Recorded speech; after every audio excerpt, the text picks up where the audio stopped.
Hello, everybody. I'm Paul Beckwith.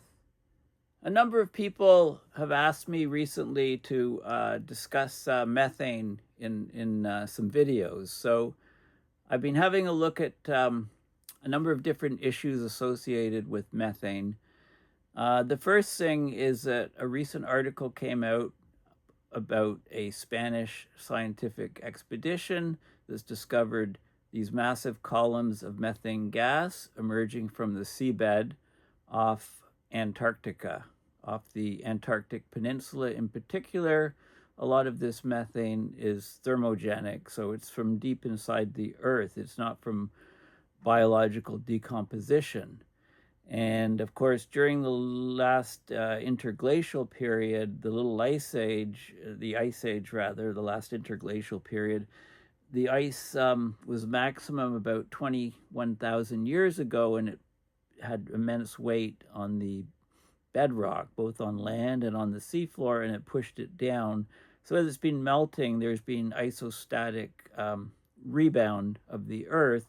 And as you get this rebound, this upward movement, you get, for example, methane clathrates that are thrust into warmer water, etc. And that combined with global warming the water, means that there's more methane release. So I'll talk about that significant finding recently to do with the methane clathrates. I'll just remind people the fraction of warming at present due to methane is anywhere from 25 to 30%, about a quarter to a third. And the global warming potential of methane is very, very large on short time scales. So it's a very potent greenhouse gas. I'll also talk about people that are going around cities with methane detectors to measure methane coming from, like, say, sewer pipes, etc., and some work by a group called Carbon Tracker to look at methane sources on the planet and identify these methane sources and contact the companies or organizations that own the equipment that's releasing methane to just tell them, inform them you've got a big methane leak, and then they can fix the leak. That not only saves the companies money, but it prevents that methane from getting into the atmosphere. So I'll talk about all of these things in this video. The clathrate methane leaks in Antarctica is in a preprint paper. Hasn't been peer-reviewed yet, but it is online, so I'll discuss it as well in this video. Okay, so this is an article that came out just last week, basically, or a couple weeks ago. Massive methane leaks detected in Antarctica, posing potential risks of global warming. So it's a Spanish scientific expedition. They've discovered columns of gas emerging from the seabed. Geologists also warn about the possibility of huge landslides that could generate tsunamis. And, you know, if the seabed is unstable and you've got a sloped region, then you can get these massive underwater landslides because of the partly caused by the melting of the clathrates, if you like. So this is the research vessel next to Spain's Antarctica base on February 9th, so recently. Okay, so they're exploring the Antarctic seabed, and they've found massive emissions of methane, which is a gas with the capacity to warm the planet around 30 times greater than CO2. That's on a short time. That's on a over 100-year time scale. It's about 34 times. So they've observed columns of methane in the ocean up to 700 meters long and 70 meters wide. These previously unknown emissions could potentially represent an environmental bomb for the planet's climate. So what they've discovered is exactly what they feared. They set sail sort of mid-January to look for these massive but still hypothetical leaks, and they basically, the methane has accumulated on the seabed after the last ice age, through the decomposition of organic matter in the form of methane hydrates, which is a crystalline solid. It's a lattice of water, frozen water surrounding methane. When the frozen water melts, the methane trapped within the center is released. It's like ice that you can set on fire and it will burn. The theory was that the thinning of the enormous Antarctic ice sheet, which began at the end of the last ice age, is causing a decrease in the weight on the land and a rise of the continent's landmass. So this is called post-glacial rebound or isostatic rebound, and it brings methane closer and closer to the surface. So frozen methane that's been hidden for thousands of years in the seabed can then be released. So they looked for leaks at the edges of Antarctica. Of course, we've had tremendous warming in Antarctica, record low levels of sea ice, record glacial melt from the on-land glaciers. It's one of the regions of the planet hardest hit by global warming. The rise in temperature is more than 3 degrees Celsius in just half a century. Okay, this is the polar amplification phenomena where the poles warm much, much faster than the lower latitudes or the global warming average. They estimate that in this particular area of the Antarctic Peninsula, there are some 24 gigatons of carbon accumulated in methane hydrates. This is basically roughly what all of humanity emits in 2 years, and that's just in one region, in one area. So the frozen solid methane and the methane hydrates turns into methane gas, right? This phenomena has been recorded often in the Arctic, but this is the first time that it's been detected in Antarctica. So this is a new finding. So the expedition went about 3 weeks from mid-January. They met some journalists on February 8th, so after the expedition ended. And the results are still preliminary, but they suggest that the gas is bubbling up from the subsoil along faults, often through mud volcanoes hundreds of meters above the seabed. Okay, so they've been cruising in the dangerous Antarctic seas for almost a month, taking water and sediment samples and performing x-rays of the subsoil. The methane hydrates are stable at low temperatures and high pressures, but with the warming of the oceans and the decrease in the weight of the sea due to the uplift of the Antarctic landmass, they become destabilized and the gas comes out. So these methane columns dissolve generally at about 150 meters from the ocean surface. So they're still studying how much of the gas is actually released to the atmosphere. Another risk or threat is that these marine sediments are unstable. The instability can cause huge landslides on the continental slope, and that has the potential to generate tsunamis. When the methane hydrates turn into gas, they occupy a volume 160 times greater.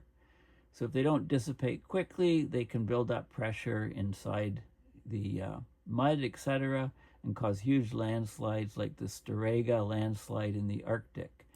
That's the largest known submarine landslide. It caused a tsunami that devastated the coast of northern Europe about 8,150 years ago. Okay, so the wave heights reach 20 meters on the Shetland Islands in present-day Scotland. The geological traces of this landslide can be found all along the Norwegian coast, in Denmark, even in Greenland. Okay, so it was a massive landslide. So they've identified these risks. Okay, so let's go and just a couple quick things on methane. What is the global warming potential of methane at various timescales? So methane's global warming potential, it varies significantly depending on the time scale considered, right? So it's basically potency as a greenhouse gas relative to CO2. It's got a relatively short atmospheric lifetime of, it says 12 years, 11 years to 14 years, depends on the oxidation mechanisms, the mechanisms to break down methane. On a 20-year time scale, methane has a global warming potential of between 83 and 84. It says here, I remember the number 86. So it's 83 to 84 times more effective at trapping heat than CO2 is over this time period. On a 100-year time scale, the number cited is 27 to 30. I remember the most recent number being 36. And that depends on whether oxidation effects are included. On a 500-year time scale, it says 7 to 10. Okay, that's a new number for me. And on a 1 or 2 year time scale, it's more like 150 to 200, which isn't mentioned here in my Perplexity.ai question. Another obvious question is, how much of global warming is presently due to methane? Methane is responsible for approximately 25 to 30%, so a quarter to a third of the global warming experienced today. The potent greenhouse gas traps much more heat than CO2 on a molecule by molecule basis, and that's what that ratio global warming potential is. So it's a critical driver of near-term climate change. Methane's contribution stems from both natural sources like wetlands and human activities, with agriculture, fossil fuels, and waste being the largest anthropogenic sources. Okay, so those are just a couple factoids. I looked for more articles on this particular topic, massive methane leaks detected in Antarctica, and I found several more. This is a very good article that just came out, a couple weeks ago. Immense methane leaks discovered in Antarctica, the emerging threat of Antarctic methane hydrates. Okay, so of course the methane hydrates is a mixture of water and methane gas trapped under high pressure, low temperatures. It's found in oceanic permafrost, results from the decomposition of organic matter buried beneath polar seas. The research on methane clathrates is focused largely on the Arctic, but there's fear for this Arctic methane bomb, right? That's some scenario in which global warming could trigger the massive release of methane from Arctic hydrates, accelerating climate change. And, methane's a very potent greenhouse gas, and there's large amounts of methane in the hydrates. It exceeds the total methane currently in the atmosphere. The topic of methane hydrates in Antarctica remains relatively unexplored. So that was the purpose of this Spanish expedition, and they put a preprint out already titled Dynamics of the Gas Hydrate System of the Pacific Margin of the Antarctic Peninsula. So I'll look at that paper. It's not peer-reviewed yet. It's a preprint. They wanted to disseminate the information very quickly, and they described observing massive methane columns reaching up to 700 meters tall and 70 meters wide, so massive amounts of gas. Now, there has been some previous work. So there was a pivotal study in 2012 suggesting that ancient organic matter preserved in sedimentary basins beneath the Antarctic ice sheet may have been converted into methane by microorganisms in oxygen-deprived conditions, and it could be released into the atmosphere as the ice sheet diminishes, accelerating global warming. The sub-Antarctic methane hydrate inventory might be comparable in magnitude to that of Arctic permafrost. So this is a very significant potential source of methane. Now, recent studies have identified a connection between rising seawater temperatures, so increasing ocean temperatures, it thaws out the methane, you get more emissions of methane in the Antarctic region. Increasing seawater temperature in various parts around Antarctica have been linked to the destabilization of methane hydrates formed during the last glacial maximum, the LGM, and that releases methane from the seabed, contributes to the greenhouse gas emissions. So the methane clathrate or hydrates, it's the same thing. They're ice-like structures where methane molecules are trapped within a water lattice, a frozen water lattice. It's stable under high pressure, low temperature, that is typically found in deep sea sediments and permafrost. But as the ocean warms, as the glaciers melt, as there's seismic activity, volcanic activity, there can be sudden massive releases of methane into the ocean and atmosphere, underwater landslides, and there's lots of evidence that support this theory. The Paleo-Eocene thermal maximum, PETM, 56 million years ago. This is James Kennett and colleagues suggested a massive methane hydrate release contributed to this Paleocene-Eocene thermal maximum, a period of abrupt global warming with a 5 to 8 Celsius increase in temperature. There were widespread extinctions. The isotopic carbon records support a large influx of light carbon consistent with the release of methane. Of course, there's the Clathrate gun hypothesis, which is also championed by Kennett and Richard Alley. It talks about a self-reinforcing feedback loop. Initial hydrate destabilization releases methane. That accelerates warming. It further destabilizes the hydrate. So a vicious accelerating feedback. There's been recent Arctic and Antarctic methane seepage observed and measured. So observations of methane plumes in the Arctic, like the East Siberian Arctic Shelf I've talked about. Also in Antarctica on the Antarctic Peninsula. Research by people like Shakova and Samilitov suggests that destabilization may already be occurring due to warmer ocean temperatures. So we can use sonar, we can use seismic surveys and atmospheric measurements, and they reveal methane bubbles and elevated concentrations in these areas. So the Clathrate destabilization, of course, could lead to a runaway greenhouse gas effect, causing a hothouse Earth. It can disrupt the ocean chemistry, the oxidation in the ocean. It depletes the ocean of oxygen, contributes to acidification and marine die-offs, and it can amplify the permafrost melt, both permafrost on land and permafrost on the seafloor. So it's still being looked at, it's still being debated. Some argue that most released methane dissolves in the ocean before reaching the atmosphere, but then if it's in the ocean, it eventually has to be released. The release rate, whether releases are gradual or catastrophic, is debated, including the risk of abrupt climate change. And the climate models don't fully incorporate deep sea methane hydrate destabilization. So there's uncertainty. So the methane hydrates are highly sensitive to environmental and geological changes. As conditions shift, they can destabilize, release methane into the ocean and potentially the atmosphere. So this is the preprint is by these Spanish researchers. Methane hydrates in the Pacific margin of the Antarctic Peninsula are at risk due to geological and climate-related processes, including faulting, fluid expulsion, and glacio-isostatic rebound. So the triggers are like faulting, tectonics, or undersea earthquakes in that region. They can create cracks in the earth and allow methane to escape, or water to go in and dissociate and melt the hydrates, releasing the methane.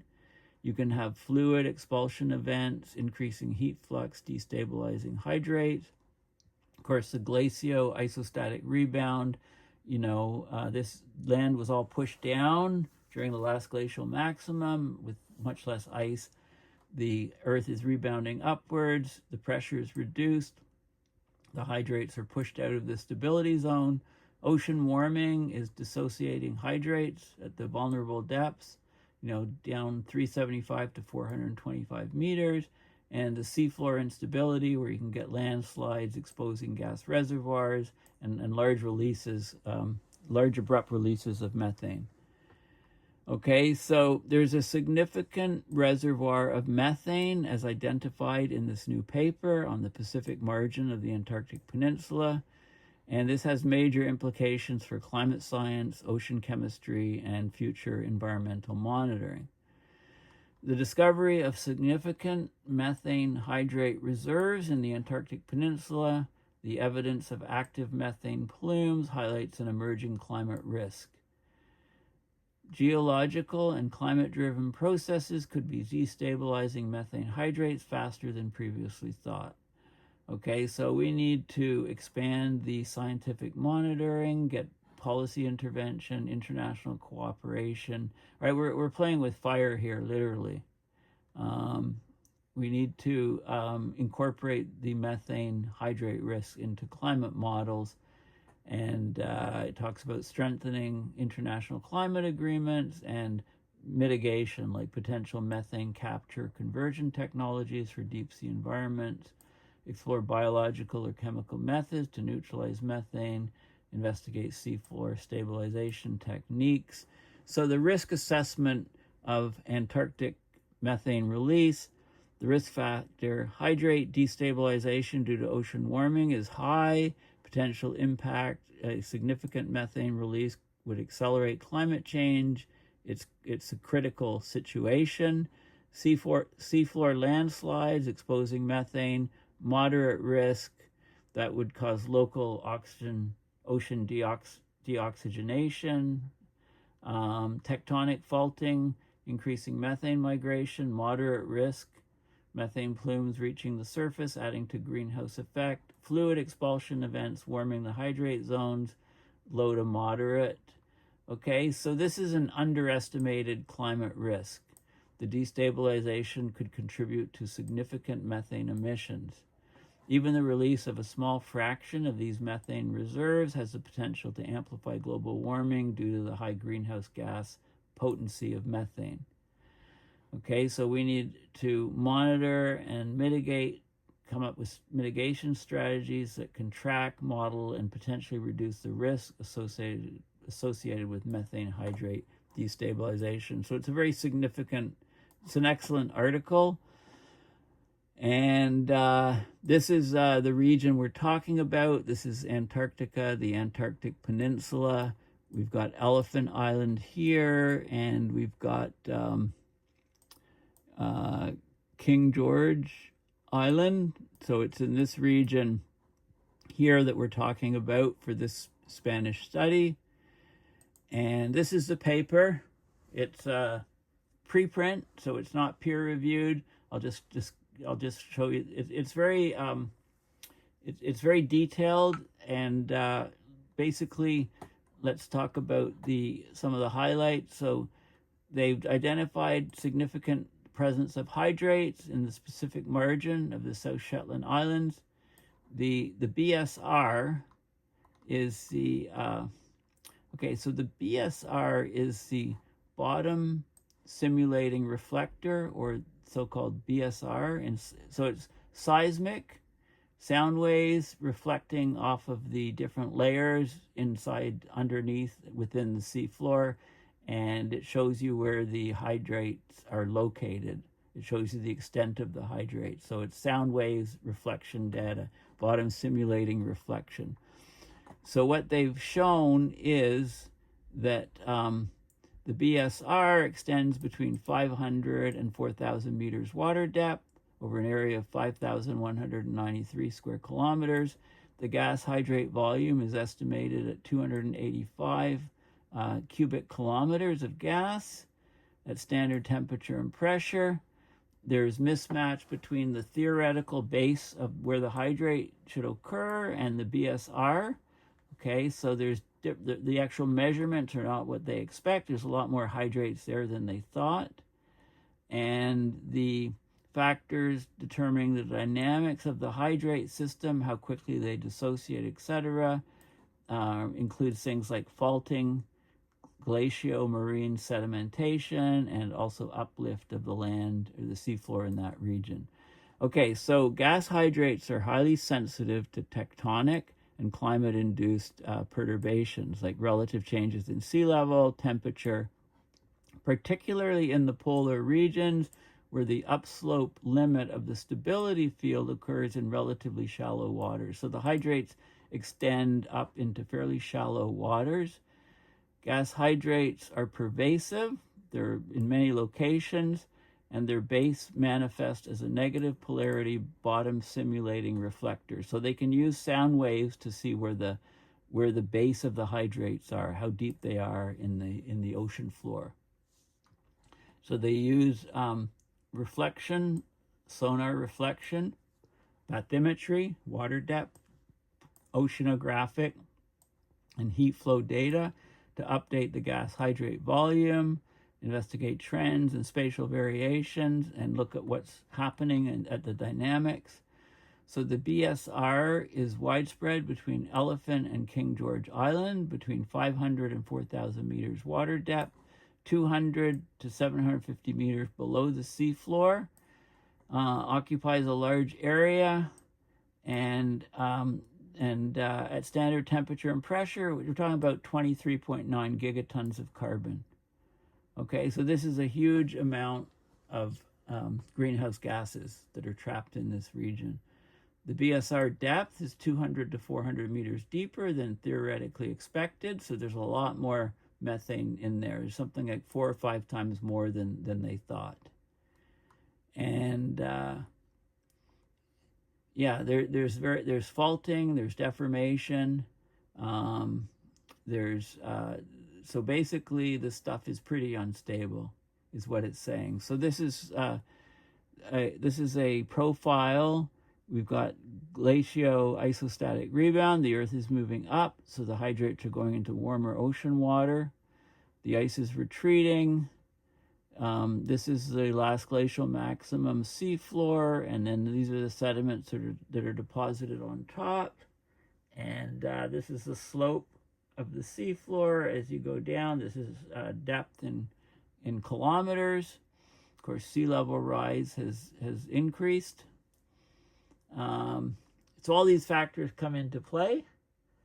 Okay, so the gas hydrates are ice-like substances formed when water and low molecular weight gas like methane combines in a clathrate structure. So you got like a crystal lattice, and it's one of the largest methane carbon reservoirs on the planet. It's stable at intermediate pressures and low temperature conditions, found close to the seafloor in sediments on the continental slopes. But it is susceptible to perturbations associated with global warming of the ocean water, relative changes in sea level, which changes the pressure and increases in ocean temperature.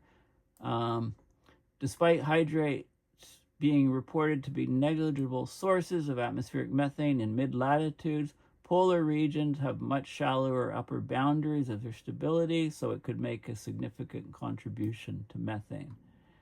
And there's probably as much methane in Antarctic sedimentary basins as there is in the Arctic. And the polar regions have lost a significant mass of their ice sheet since the last glacial maximum 21,000 years ago. Okay, so the hydrates, there's isostatic rebound, the things are moving upwards with the reduction of weight. The Antarctic ice sheets were much expanded during the LGM. In West Antarctica, the ice sheet has lost 2/3 of its mass since the LGM 21,000 years ago. 2/3. So what we're seeing today in the West Antarctic ice sheet is only about 1/3 of what it was at the peak of the ice age, the last glacial maximum 21,000 years ago. And these ice mass changes are still ongoing. Therefore, in polar regions, pressure changes associated with isostatic rebound during deglaciation could play a key role in gas hydrate dissociation. Okay, so this study basically wanted to look at the gas hydrates, identify the volumes, look at the stability of it, look at what are the factors that are affecting the melting of the clathrates, and they actually measured the plumes of methane in the water. Okay, so they talk about the history of the region, the tectonics. This is showing the region. You've got the Antarctic Peninsula, you've got the Elephant Island, you've got King George Island here. So it's in this region here where in the study where you get most of the unstable clathrates. And there's loads of diagrams like this, but I'm not going to go into all of the details. It's just that the ocean's warming. You know, they do an extensive study, extensive surveys of the region, of depth, and the temperature gradients, both in the ocean, also in the seafloor, sediments, etc.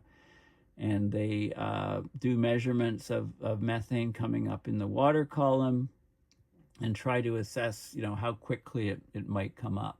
Okay, so there's lots of seismic, they bounce sound down, sonar, and it bounces off the various layers so they can see where the clathrates are in the seafloor, and get the base of them, estimate the volume, and so on. Okay, so they do a lot of these type of surveys. This is some more of the sonar data results, and where gas-rich areas, where there's fractures and stuff, where the methane can come out. So it's very, very detailed survey of the region.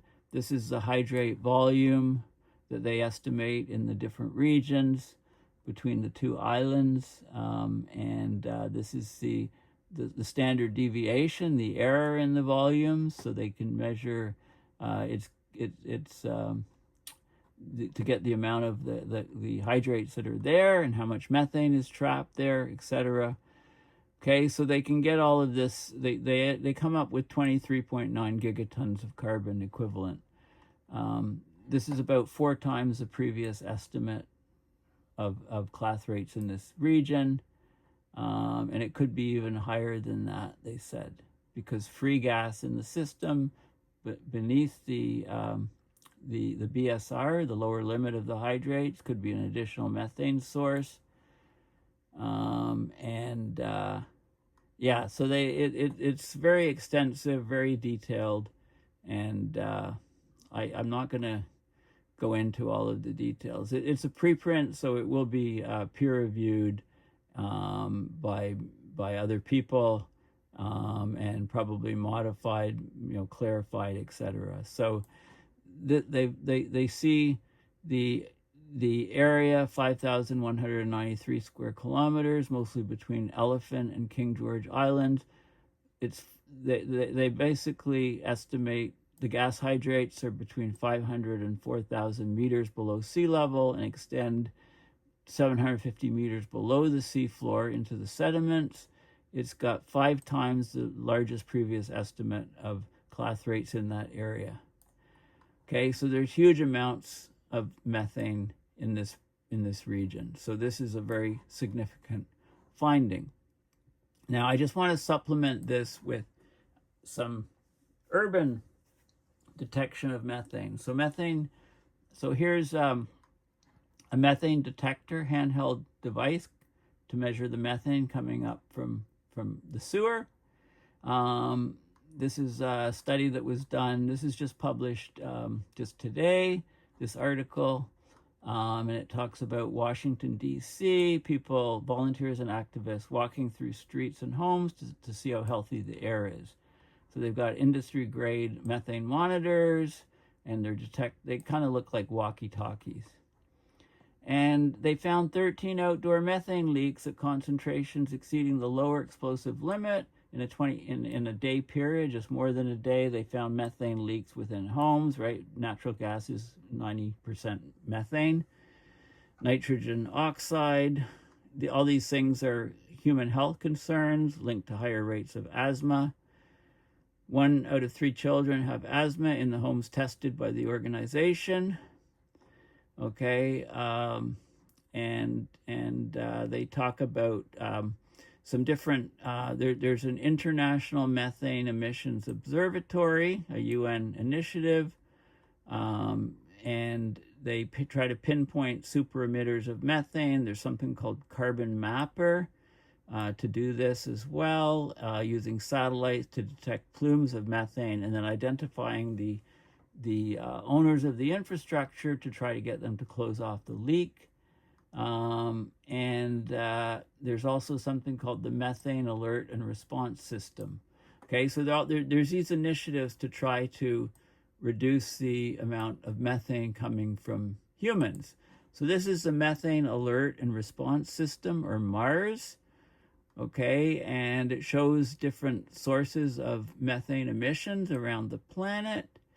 And there's a publication, an Eye on Methane, which came out late last year. and I'll just point you to it. So it's the United Nations Environment Program, Invisible but Not Unseen, How Data-Driven Tools Can Turn the Tide on Methane Emissions. So it's all about I'll just look at so it's a report. It came out, I believe, in November 2024, and they try to identify the amount of methane from different infrastructure and, from the steel industry, from power plants, etc. And I just want to show you some of the results here. So they've identified over 1,200 plus major methane plumes, 42% oil and gas methane partnership, 37 methane science studies initiated, 24 papers published on human methane emissions. And so I just want to show you some of the results. So let me go down to the bottom, because there were some plumes they were showing. These are plumes by country. Turkmenistan far exceeds everybody else. The US is second, Iran, Algeria, Iraq, and so on. Coming down the list, these are some of the data. So this is Algeria. This is a plume in 1999, 2013, 2017, 2021, 2024, and they identified and let the owners of the infrastructure know, and they plugged the leak. This is another plume. They showed it here, and then a little bit later, this is in offshore in Azerbaijan, and they just plugged the leak. Once they were told it was there, this is a gas plant in the Niger Delta, and it's showing 2023, 2024, later in 2024, and then they plugged the leak, gone. Okay, so you can actually do quite a bit. This is New Mexico Permian Basin, a big leak from a source here, and plug the leak and it's gone. So identifying these plumes from space and then contacting the people who run that infrastructure, and they can close off the leak, saving money and saving the environment. So it's an interesting report. And I just want to point out the Carbon Mapper website. They also map greenhouse gas emissions, methane, CO2, show the data, and basically you can open the data portal here, which is a map, and you can see the different regions around the globe, and you can zero in on specific sources. These are new sources that are acquired, so just in the last few days.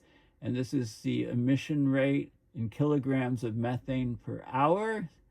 80 here, 444 here, looking at the different regions. Okay, so this is continuously updated. It's just, and if we can look at some of these regions here, you can zero in and see the breakdown, and you can go right down to the plumes. So, let's have a look. Okay, so you can see, so there's some plumes right here. So you can see different road networks and where the methane is coming up. And, each particular installation that is losing money by pumping methane into the atmosphere could just close the leaks and, save money and the environment too. So they're mapping all of these different things. Look at these different plumes here all over. Okay, so right? So we can measure this stuff, and, it's just a matter of people getting the information, and, regulation should be in place to actually track these and to tell the people and say, look, you got a month to clean it up, and then once it's done, great. If not, big fines or something could be in place. So, we can measure it now. We just need to shut off these human anthropogenic leaks. Okay, well, thank you for listening. Please consider going to my website, paulbeckwith.net, and donating to PayPal to support my research and videos. Thanks again, and bye for now.